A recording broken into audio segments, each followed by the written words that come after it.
দেখি হ্যাংড, উনি বুঝতেই পারছেন না উনি কি করবেন। অ্যান্ড 9 অফ পেন্টিকলস, উনি হ্যাংড হয়ে আছেন।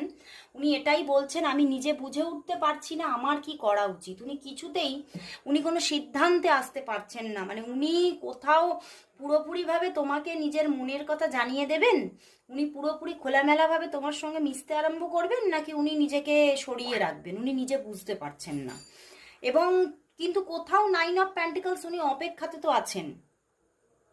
উনি এই সম্পর্ক থেকেই কিন্তু তোমার সঙ্গে রিলেশনটা ভালো মতো গ্রো হোক এটার অপেক্ষাতে আছেন। আর কোথাও উনি ওনার নিজের ম্যারেজের অপেক্ষাতে আছেন, এটা বলার চেষ্টা করছেন। উনি বলতে চাইছেন যে আমি কিন্তু ভীষণভাবে চাই যে তোমার সঙ্গে আমার ম্যারেজটা হোক। উনি কিন্তু ভীষণভাবে তোমাকে বলতে চাইছেন আজকে, এবং সেই জন্যেই উনি কোথাও এখনো পর্যন্ত অপেক্ষা করছেন তোমার জন্য।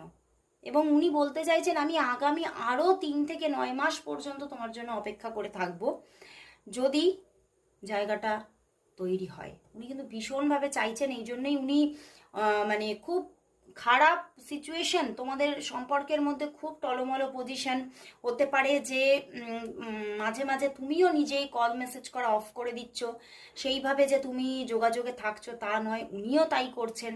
বাট তবুও কিন্তু আশা বুকে বেঁধে বসে আছেন। উনি এটাই বলছেন আমি এখনো আশা রেখে আছি যে সম্পর্কটা তৈরি হবে। 9 অফ পেন্টিকলস, এবং উনি কিন্তু দেখো পিছনেই চ্যারিয়েট, উনি এটাই বলছেন যে আমি কিন্তু তোমার সঙ্গে একটা সুন্দর ম্যারেজ লাইফ এনজয় করতে চাই, এবং আমি খুব যুদ্ধ করছি, নিজের সঙ্গেও করছি, পরিস্থিতির সঙ্গেও করছি, এবং আগামীতেও করব।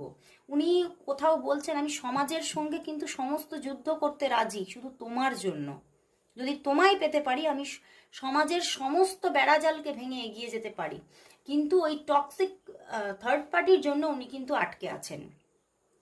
তো এটা যা রিডিংটা দেখছি আজকে, অনেকের জন্য হতে পারে এটা কিন্তু একটা এক্সট্রা ম্যারিটাল রিলেশনশিপ, এটা কিন্তু হওয়ার প্রচন্ড চান্সেস। তো চলো দেখে নিই ওনার দিক থেকে আজকে তোমার জন্য কি লাভ মেসেজেস আছে। ওনার দিক থেকে তোমার জন্য আজকে কি লাভ মেসেজেস আছে, চলো।